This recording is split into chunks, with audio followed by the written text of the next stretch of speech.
15 hours old. 3 white tiger cubs lay on the cold concrete floor of their enclosure. Their eyes were still sealed shut, their tiny bodies pressed against each other, searching for warmth that was not there. Their small mouths opened and closed, their paws pushed weakly against the ground. Something deep inside them, older than thought, was telling them that there should be warmth nearby. There should be milk. There should be a heartbeat bigger than their own. There was nothing. Across the enclosure, their mother moved. Back and forth. Back and forth. Her large white body passed them again and again. She never slowed down. She never looked at them. She never once acted like they existed. The cubs cried, that small, sharp sound that newborns make when they are cold and hungry and do not understand why the world is not giving them what they need. She kept walking. Think about that for a second. 15 hours old. Eyes still closed. Never felt their mother clean them. Never felt safe. Never felt loved. And already, she had decided they were not hers. Inside the small office at the edge of the zoo, a man named Daniel sat in front of a screen. He had not slept. He had been watching the camera feed for hours, waiting for something to change, waiting for the mother to turn around, walk back, and do what mothers do. She never did. By hour 10, the cubs had stopped crawling toward her. By hour 12, their cries had gotten quieter. By hour 15, Daniel knew. These 3 cubs, 3 white Bengal tiger females, some of the rarest animals on the planet, were going to die. Not from sickness, not from a predator, from something much harder to explain. Their mother had looked at them and felt nothing. But a few hundred feet away, inside the small house on the same property, a 1-year-old golden retriever named Lily had just finished feeding her own puppies. She was still full of milk, still full of that strong, gentle energy that makes mothers do things no one else would do. She did not know it yet, but she was about to become a mother again, to 3 baby tigers. There's a photograph. You may have seen it somewhere online. A golden retriever lying on her side, eyes soft, completely relaxed, and pressed against her belly. 3 white tiger cubs, nursing, sleeping safe. The first time I saw that photo, I thought someone had edited it. I thought it was fake, made to get clicks. It is not fake. Those animals are real. What happened between them is one of the most talked about animal stories of the last 20 years. Every detail can be checked. The names, the place, the dates, the animals. And the most unbelievable part? Those 3 tiger cubs are still alive today. Let me take you back to where it all started. The zoo was called Sunrise Wildlife Park. It sat just outside a small town in rural Kansas. The kind of town where one traffic light feels like too many. Where the same families have lived on the same streets for 3 generations. Where nothing much happens and nobody much minds. Tom and Rachel had built the zoo from nothing. They started in the early 1990s with a piece of land, very little money, and an idea that most people around them thought was crazy. They brought in lions, tigers, leopards, bears, wolves. Animals that people in that part of Kansas had never seen outside of a TV screen. It was never a big zoo. Never famous. Never the kind of place travel magazines wrote about. But it was theirs. Every fence post, every enclosure, every water bowl. They had built it or paid for it or fixed it with their own hands. For years it worked. Families drove out on weekends. School groups came in spring. The animals were healthy. The bills got paid. It was not easy, but it was enough. Then the summer of 2008 arrived. The economy across the country was collapsing. Fuel prices shot up. Families who used to make the drive were staying home. Donations stopped coming. The phone stopped ringing. But the animals still needed to eat every single day. Tom and Rachel had the kind of conversation that nobody wants to have. The kind where you look at the person sitting across from you and admit that the thing you both gave everything to might be over. They set a date, August 1st. If nothing changed before that date, they would close the gates, find new homes for the animals, and walk away. August 1st was less than a week away. Tom had no idea that just a few days before that deadline, 3 white tiger cubs would be born on his property, and he had even less idea that the animal who would save them and save the zoo was already living 20 steps from his front door. Her name was Lily, 1 year old, golden retriever. soft amber fur, and calm brown eyes. She had just become a mother herself, and something about her was about to change everything. The tigress who gave birth was named Zara. She was 10 years old, big and white, with pale fur and dark stripes and eyes that looked almost silver. She had come to the zoo years earlier from a facility that had not treated her well. Tom never talked much about what she had been through, but he knew she carried something with her that did not show on the outside.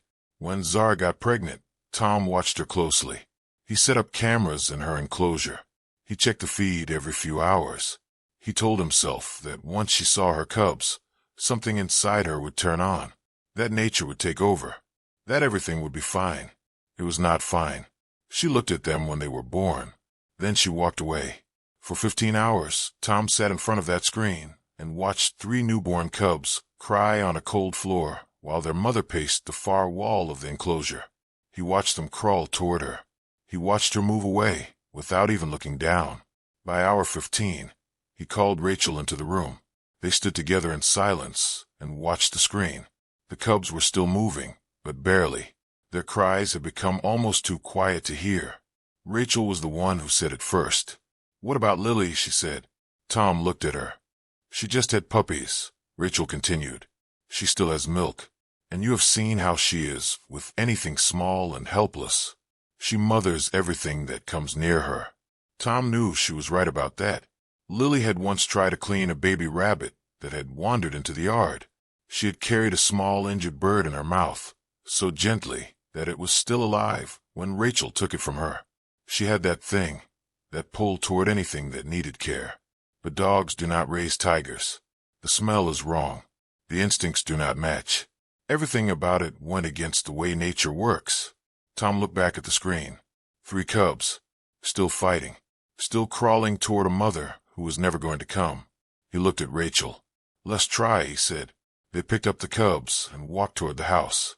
Tom carried the cubs wrapped in a towel. He could feel how light they were, how fragile. 3 small bodies that had spent their first 15 hours of life being ignored by the one animal who was supposed to love them most. Lily was in the living room when they walked in. She lifted her head. Her ears moved forward. Her nose started working immediately, pulling in a smell she had never encountered before. Rachel knelt beside her and spoke softly, stroked her fur, kept her calm. Tom unwrapped the towel. "I want you to think about what that moment felt like for them. Everything they had built over 15 years. The zoo, the animals, their entire life's work. It was all hanging by a thread. And now that thread was a 1-year-old dog deciding what to do about 3 tiger cubs that smelled nothing like her, looked nothing like her, and had no reason to feel safe with her."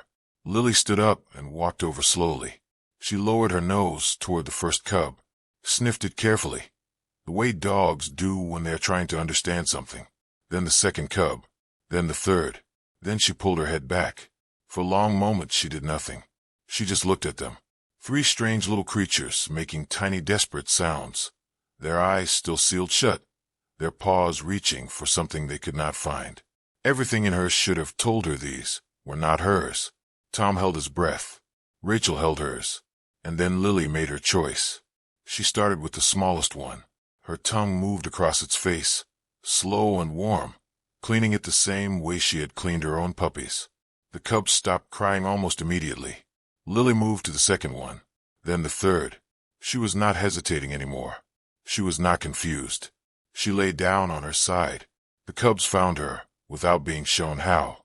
They pressed against her belly, found her warmth, found her milk, and they began to drink. 3 white tiger cubs, nursing from a golden retriever who had simply decided they were hers. Rachel looked at Tom. Neither of them said anything. There was nothing left to say. The story got out fast.